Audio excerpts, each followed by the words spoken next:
My son cried when he dropped $1 in a storm drain. Then his teacher started calling him a thief when his lunch money went missing. When I confronted Mr. Brennan, he smirked and said, "Poor kids always have excuses." I just sat there. That was 4 months ago. Yesterday, he walked out of the school with a cardboard box while 37 parents watched in silence. My son Tommy came home from middle school last Tuesday with something I'd never seen on his face before: fear. "Mom, Mr. Brennan says if I can't find the lunch money by tomorrow, I'll have to talk to the principal about stealing." I froze. "What lunch money?" "The 20 you gave me Monday. He says I took it from another kid since mine's gone." Tommy's voice shook. "But Mom, I had it this morning." "I know I did. That 20 was supposed to last 2 weeks. I told my winter code at the consignment shop to get it." Tommy knew exactly how precious every dollar was. He'd watched me water down dish soap into my work shoes together. "This kid once cried because he accidentally dropped $1 in a storm drain. We'll figure it out," I said. But my hands were shaking. Mr. Brennan was Tommy's homeroom teacher and the vice principal's best friend. If he said Tommy stole money, who would believe us?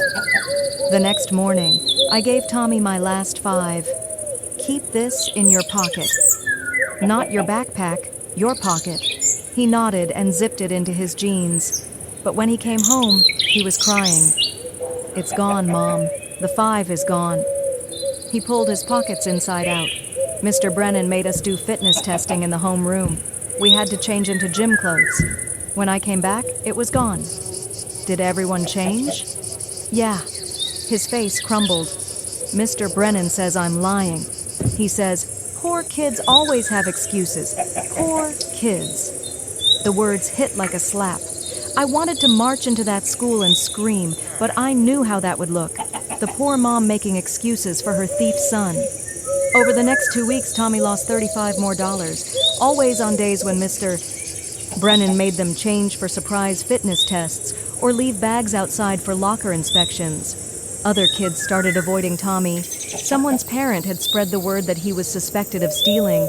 I started picking up extra shifts, destroying my back waitressing until 2 a.m. just to replace the money that kept vanishing.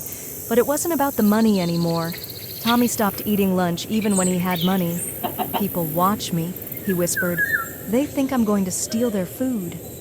Then came the day that almost broke us. I got a call at work from the school nurse. Tommy had fainted in PE. When I arrived, he was gray-faced on the cot.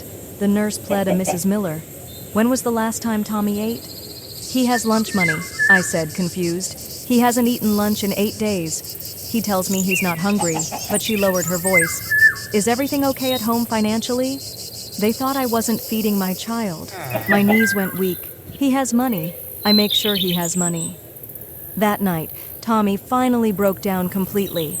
"Mom, I hide in the bathroom during lunch. Everyone thinks I'm a thief. Mr. Brennan told the other teachers to watch me. Even the janitor follows me around." He looked at me with hollow eyes. "Maybe we should just move.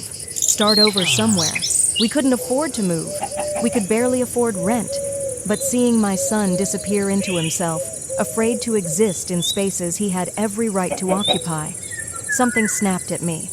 I called in sick the next day and parked across from school. When I saw Tommy's class heading to surprise fitness testing, I slipped inside.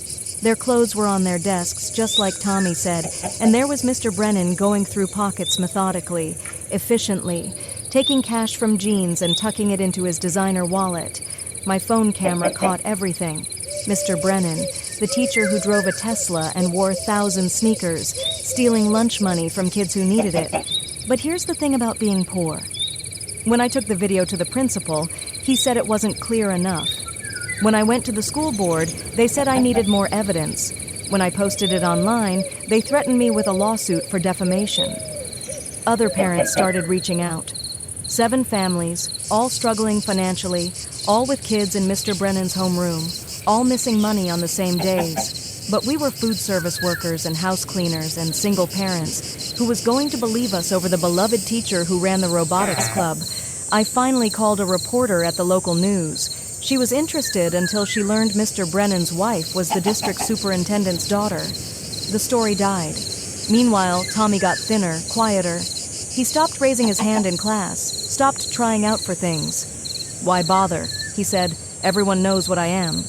The breaking point came when I found Tommy's piggy bank smashed on his bedroom floor, 43 scattered on the carpet. His birthday and Christmas money. "For lunch," he said frantically, "so you don't have to work extra shifts so you can sleep so you can eat dinner too."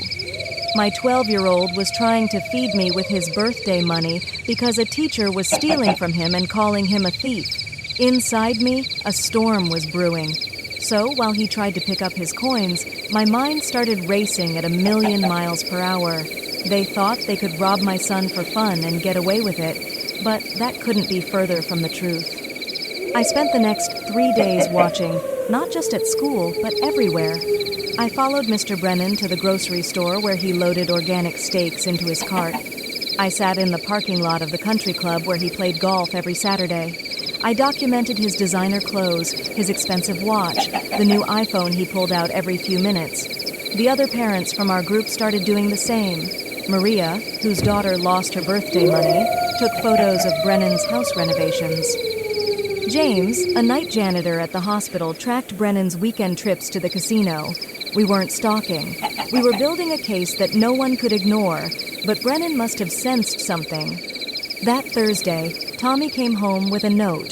Mr. Brennan wanted a parent conference about Tommy's behavioral issues. The meeting was scheduled for the next morning during my shift at the diner. Missing work meant losing tips I desperately needed, but I had no choice. I arrived at school in my best clothes, which weren't much. Brennan sat behind his desk in a suit that probably cost more than I made in a month. The principal sat beside him, arms crossed. Brennan started immediately explaining how concerned he was about Tommy's pattern of dishonesty. He had prepared a folder documenting every supposed incident, times Tommy had been seen near other students' backpacks, days money had gone missing from various classrooms, a log of Tommy's suspicious behavior. It was all fabricated, but it looked official, professional. The principal nodded along, already convinced. I tried to explain about the video, about the other families, but Brennan smoothly interrupted. He suggested I was coaching Tommy to lie, that my financial stress was affecting my judgment. He recommended counseling for both of us. Then he delivered the real blow. If these thefts continued, they would have to involve Child Protective Services. The threat hung in the air like poison. They could take my son away. I left that meeting shaking. In the parking lot, I called Maria. Her daughter had been moved to a different class that morning. No explanation. James texted that his son was suddenly facing detention for dress code violations that had never been enforced before. Brennan was systematically targeting our children. That night, I held Tommy while he sobbed. He begged me to just pay Mr. Brennan to give him whatever he wanted so it would stop. My beautiful, honest boy was willing to let a thief extort us just to have peace. I started recording everything, every interaction, every incident, every penny that disappeared. The other parents did the same. We met in secret at Maria's apartment, comparing notes and building timelines. The pattern was clear. Brennan targeted the poorest families, the ones least likely to be believed or have resources to fight back. But we discovered something else. Brennan wasn't just taking lunch money. He was using his position to recommend his wife's tutoring services to struggling students, services that cost hundreds of dollars and mysteriously never improved grades.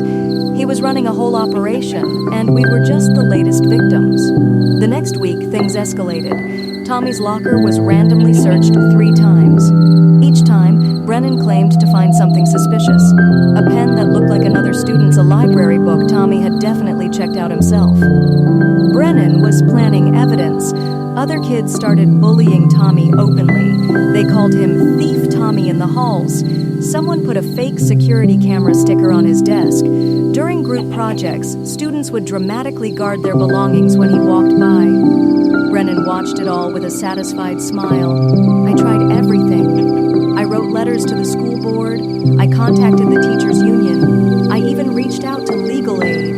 But they said without concrete proof of theft, there was nothing they could do. The video I had wasn't enough. Brennan's connections protected him at every turn. Meanwhile, Meanwhile, my son was disappearing. He stopped talking at dinner. His grades dropped. He asked if he could be homeschooled, but I worked 2 jobs. When would I teach him? With what materials? Brennan knew XU how trapped we were. The breaking point came during Spirit Week. There was a fundraiser where kids could pay to throw pies at teachers. Tommy had saved coins from finding them on the street.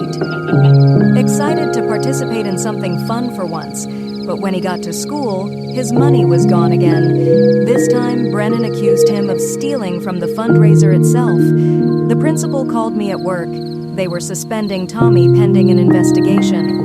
3-day suspension for a 12-year-old who had never been in trouble before. I had to leave my shift early, losing half a day's pay to pick up my devastated son. How does someone become so mean to kids who already have so little? The way Mr. Brennan picks the exact families who work the hardest, waitresses, cleaners, single parents. It's like he studied who would be easiest to hurt. That night, our parent group met again. We were all at our breaking point. Maria's daughter was having panic attacks. James's son refused to go to school.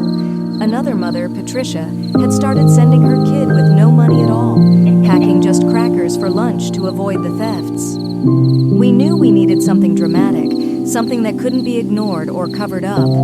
That's when Patricia mentioned her nephew worked in IT at the school district. He had access to the security systems, including classroom cameras that were supposedly broken in Brennan's room. They weren't broken. Brennan had simply told administration they were, and no one had checked. Patricia's nephew couldn't give us the footage directly, but he could ensure the cameras were working for one specific day. We planned carefully.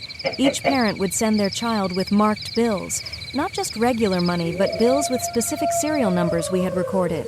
We would photograph the money before school and document exactly where kids put it. Then we would wait. The day came. 7 kids with marked money, all in Brennan's homeroom, all documented. I kissed Tommy goodbye that morning, promising him this would be over soon. He looked at me with eyes too old for his age and nodded. I watched Tommy walk into school that morning, his shoulders hunched like he was carrying the weight of the world. The marked 20 bill was tucked deep in his front pocket, safety pin to the inside.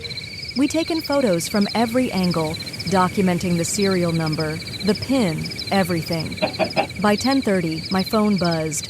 Maria's text made my heart sink. Her daughter's money was already gone. The safety pin had been cut clean through. 10 minutes later, James reported the same thing. Then Patricia. One by one, our carefully marked bills vanished during Brennan's mandatory desk organization time, where students had to step into the hallway while he inspected their workspace for cleanliness. But something went wrong with the cameras.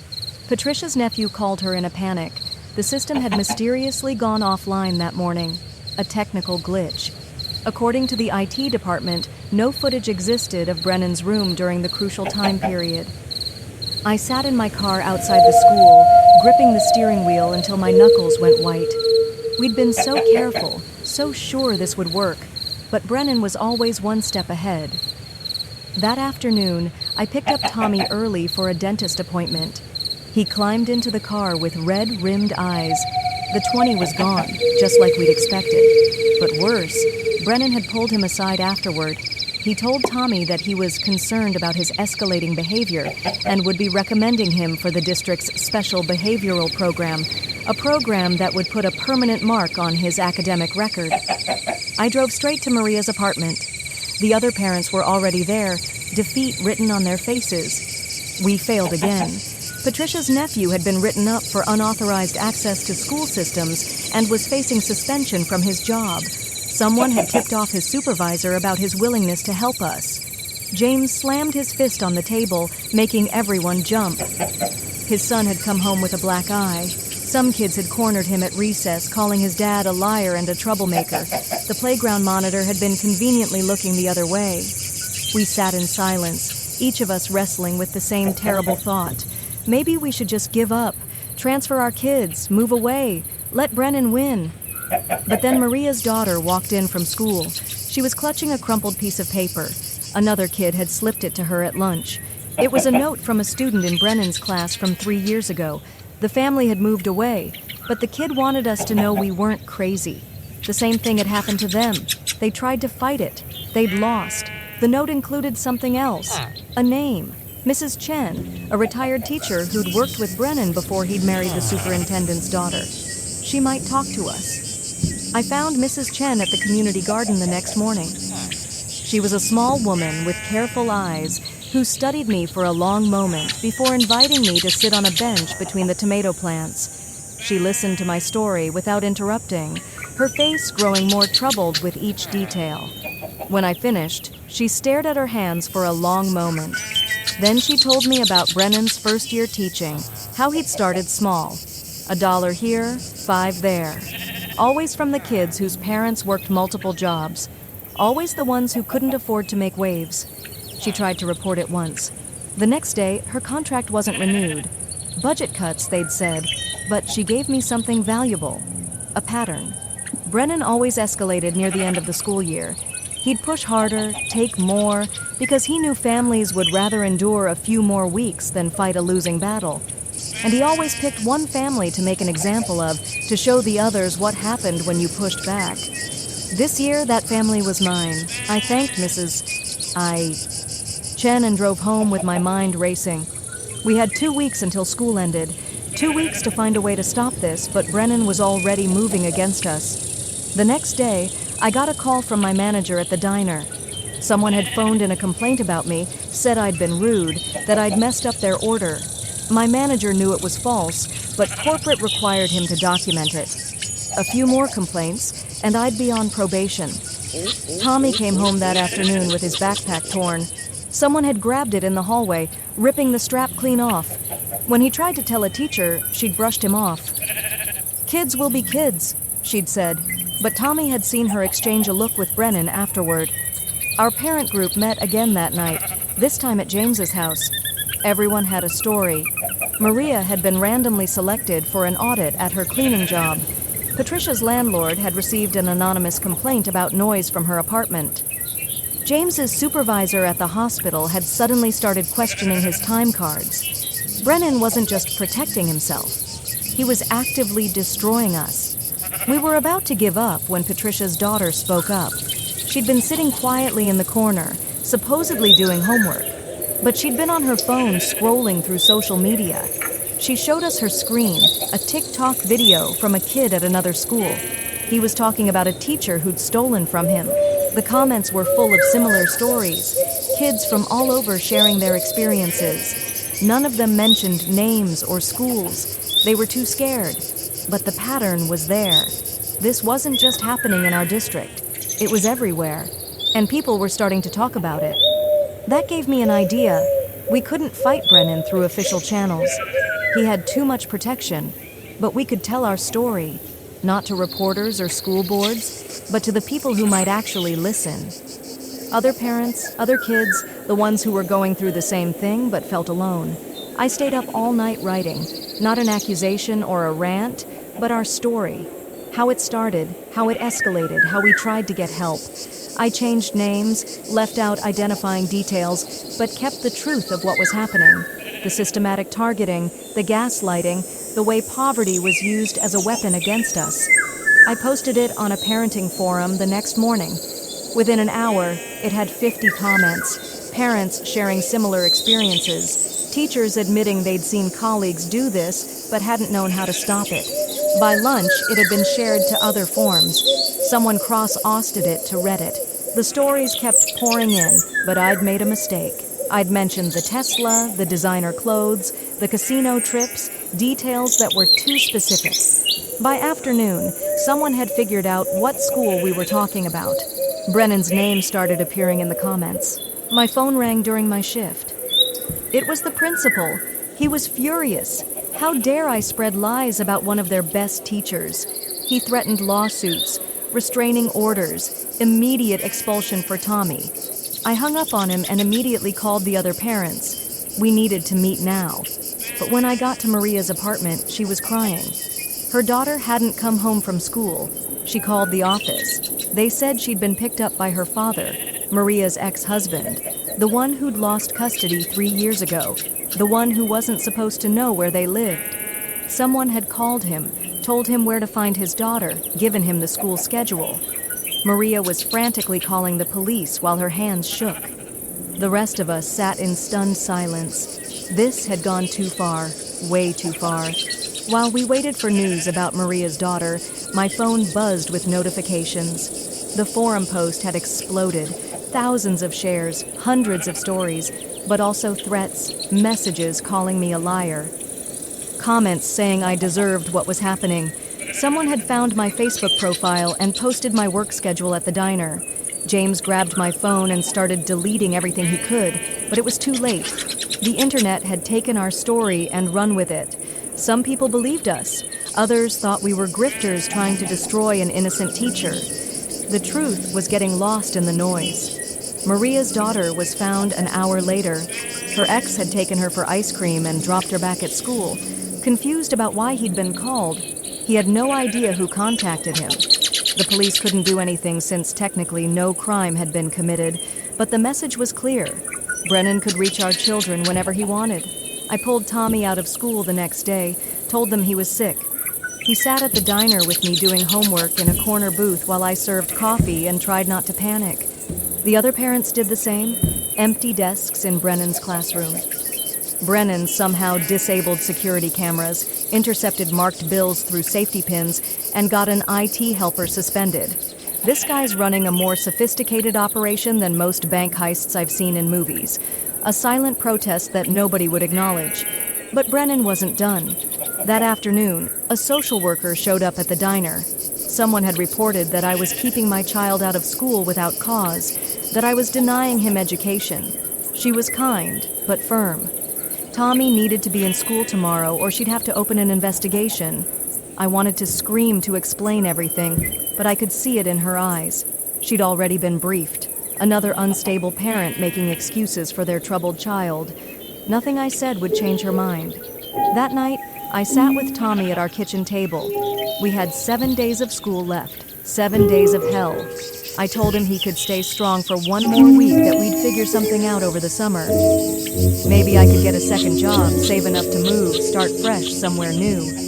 But Tommy shook his head. He pulled out his phone and showed me something, a video he'd recorded at school. Kids in the hallway whispering about the forum post, about Brennan, about how their money had gone missing too, but their parents hadn't believed them or hadn't cared or had been too scared to say anything. The video was shaky, recorded in secret, but the voices were clear. Kid after kid sharing their story, not just from Brennan's current class, but from previous years. A hidden epidemic that everyone knew about, but nobody discussed. Tommy looked at me with those two old eyes. He wanted to post it to add to the conversation online to show that it wasn't just angry parents making accusations, that the kids knew the truth too. I thought about Maria's daughter, about the social worker, about all the ways this could go wrong.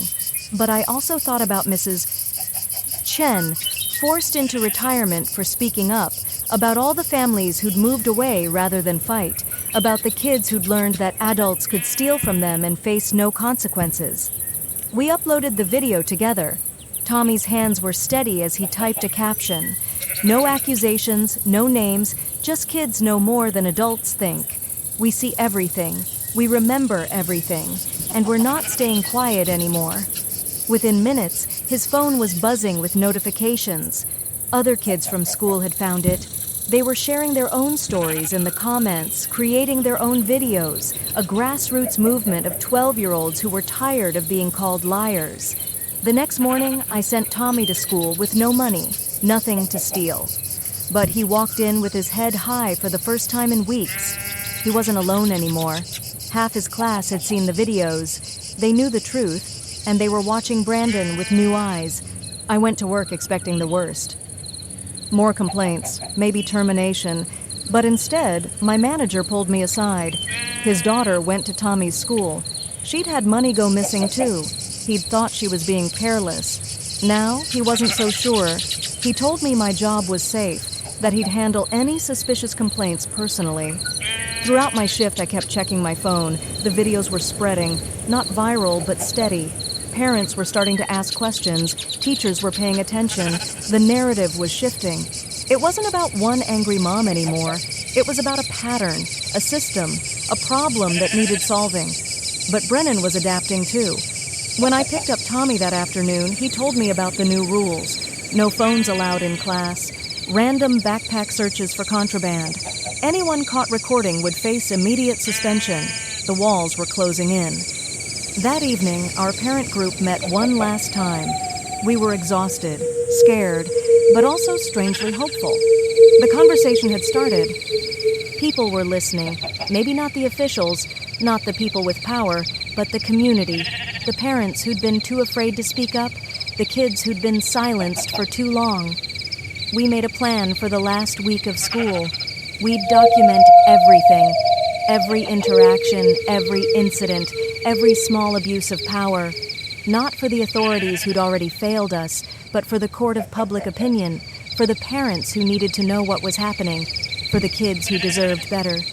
Patricia's nephew, despite his work troubles, had given us one last gift, a list of every family whose child had been in Brennan's homeroom over the past 5 years. Contact information he pulled before losing his access. We divided up the names. We'd reach out quietly, share a story, see if others would share theirs. The response was overwhelming. Family after family with the same experience, money missing, kids blamed, parents dismissed. Most had stayed quiet, moved on, tried to forget, but they remembered, and they were angry. By Thursday, we had statements from 37 families, not official complaints, just parents telling their truth. We compiled them into a single document. No editorializing, no accusations, just story after story of the same pattern, the same targeting, the same protection from above. I spent Friday morning formatting everything, making it readable, accessible, something that could be shared and understood. Tommy helped, his 12-year-old tech skills far surpassing mine. Together, we created something powerful. Not proof in a legal sense, but truth in a human one. As I drove Tommy to school for the last day before the weekend, I felt something I hadn't experienced in months. Hope we might not win in the traditional sense. Brennan might keep his job, the system might protect him, but the community knew, the parents knew, the kids knew, and knowledge was his own kind of power. Tommy grabbed his backpack. That broken strap held together with duct tape. He turned to me before getting out of the car. His smile was small but real. Whatever happened next, we'd fought back. We'd refused to be silenced. We'd found others like us and stood together. The weekend stretched ahead. 2 days to finalize our document, to prepare for whatever came next, to steel ourselves for the last week of school, the final push in a battle we'd never asked for but couldn't walk away from. I watched Tommy disappear into the building, my phone already buzzing with messages from other parents, stories still pouring in, connections being made, a network of families who'd been isolated in their struggles now finding strength in numbers. Monday morning arrived with an ominous email from the school. Tommy was being placed on a behavioral contract. Any infractions, no matter how minor, would result in immediate expulsion. The contract required my signature before he could return to class. I drove to the school with the document our parent group had compiled tucked in my bag. 37 families, years of theft, all documented. But I knew better than to show it to the principal. Not yet. Brennan was waiting in the office when I arrived, that satisfied smile playing at his lips. He watched as I signed the contract, my hands steady despite the rage burning in my chest. Tommy sat beside me, shoulders hunched, accepting his fate with the resignation of someone who'd learned the world wasn't fair. But something had shifted over the weekend. The videos Tommy and other kids had posted were creating ripples. Parents who'd never spoken up before were starting to ask questions. Teachers who looked the other way were beginning to pay attention. That afternoon, Brennan made his next move. Tommy's desk was searched in front of the entire class. Brennan pulled out a calculator that belonged to another student, holding it up like evidence in a courtroom. The other kids watched in silence, but I heard later from Maria that several of them had recorded it on their phones, hidden under desks and in backpacks. Tuesday brought more escalation. Brennan announced a new policy for his homeroom. All students would need to empty their pockets at the beginning of class for safety reasons. He claimed to prevent theft. The irony wasn't lost on any, but the kids were learning too.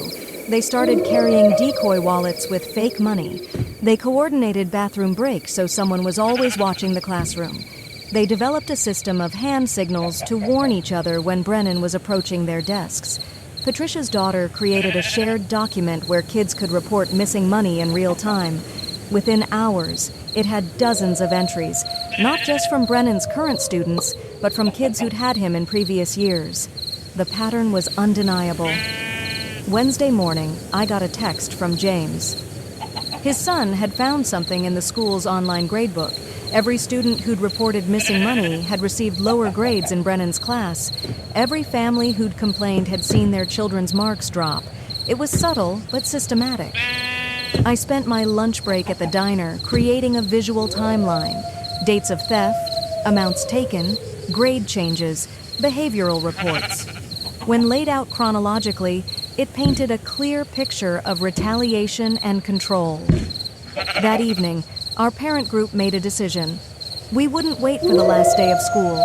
We wouldn't let Brennan continue his psychological torture for 3 more days. We would act now. I stayed up all night preparing. Not angry rants or accusations, but a simple presentation of facts. Screenshots of the kids' videos, the timeline of thefts and grade changes, testimonies from 37 families, Mrs. Chen's statement about Brennan's history. Thursday morning, I uploaded everything to a simple website. Nothing fancy, just the truth laid out clearly for anyone who wanted to see it. I shared the link in the school's parent Facebook group with a simple message about concerns regarding classroom management and student property. The response was immediate. Parents who'd been silent started sharing their own experiences. Teachers from other schools chimed in with similar stories. The post was shared and reshared, not because it was sensational, but because it was familiar, because it resonated with something many had experienced, but never named. By noon, the school's phone lines were jammed, not with reporters or media, but with parents. Tommy's turning middle school into a spy movie with decoy wallets and hand signals while parents build spreadsheets like they're preparing for the world's most boring revolution. Who knew fighting injustice required this much Excel? Angry parents, concerned parents, parents who wanted answers about why their children's lunch money had been disappearing. Parents who suddenly understood why their kids had been coming home hungry.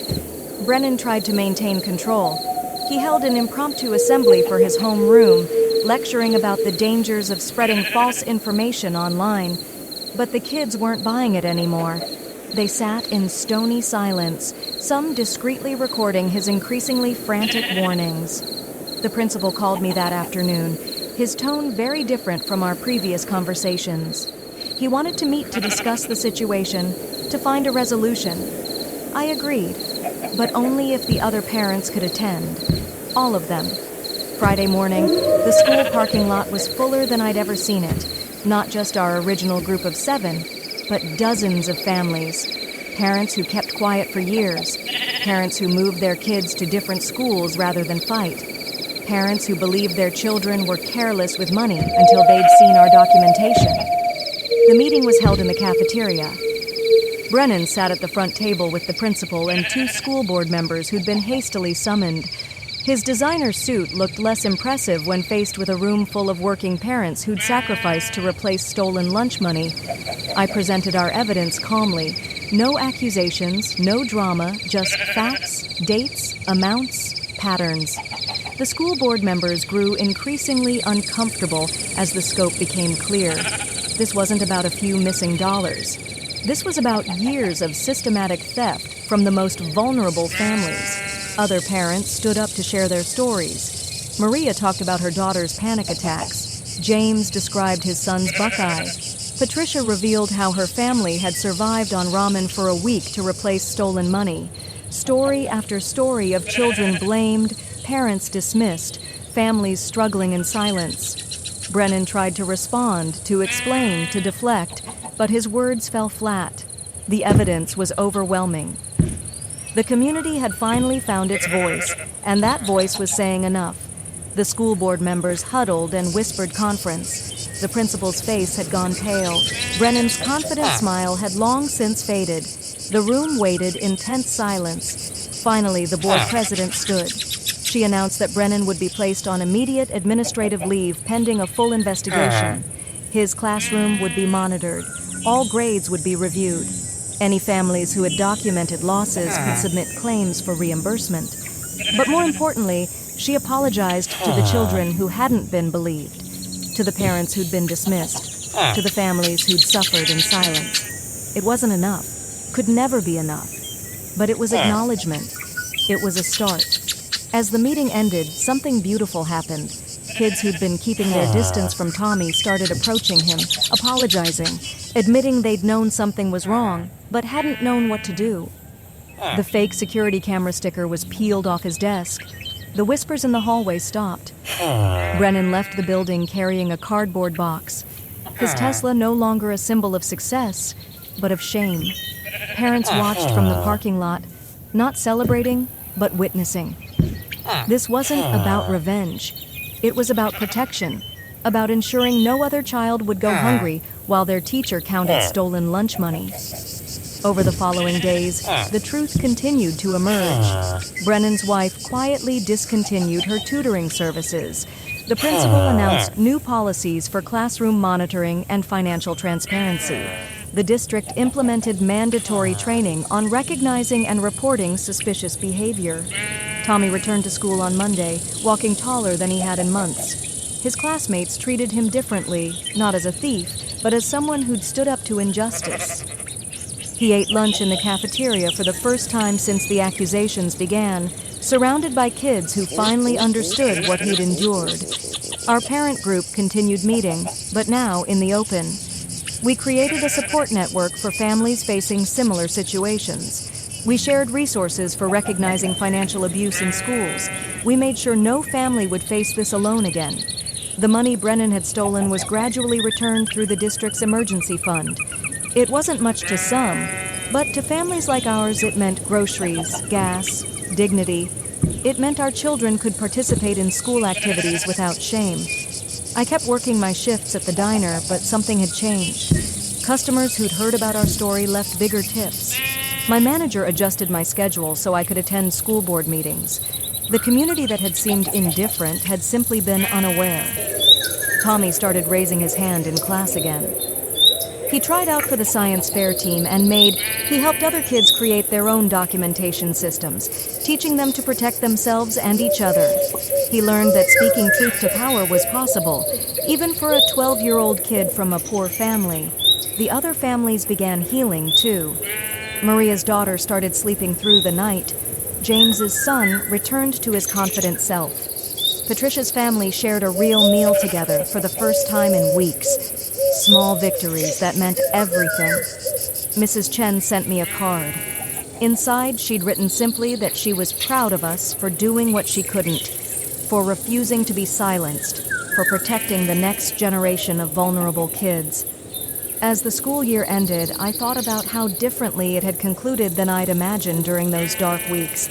We hadn't needed lawyers or reporters or viral fame. We needed each other.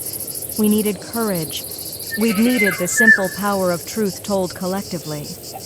Tommy and I still struggled financially. I still taped my shoes and watered down dish soap, but we'd learned something valuable, that poverty wasn't shameful, that being vulnerable didn't mean being powerless, that sometimes the smallest voices when raised together could topple the tallest giants. The last day of school, Tommy cleaned out his locker with a smile. No more hidden money, no more false accusations, no more fear. Just a kid looking forward to summer, knowing he'd return in the fall to a safer place. A place where lunch money was just lunch money, not a weapon used against the poor. That evening, I watched Tommy play basketball with neighborhood kids, his laughter carrying across the courtyard. He'd survived. We'd survived. And in surviving, we'd change things. Not dramatically, not completely, but enough. Enough to matter. Enough to make a difference. Enough to ensure no other child would endure what he had. The document we created became a template for other parent groups. The videos the kids had made inspired others to speak up. The network we built grew stronger. Change happened slowly, imperfectly, but it happened. One family, one school, one community at a time. Thanks for coming along while I tried to make sense of it all. Definitely one of those stories that gets your brain spinning. Like the video, it helps more than you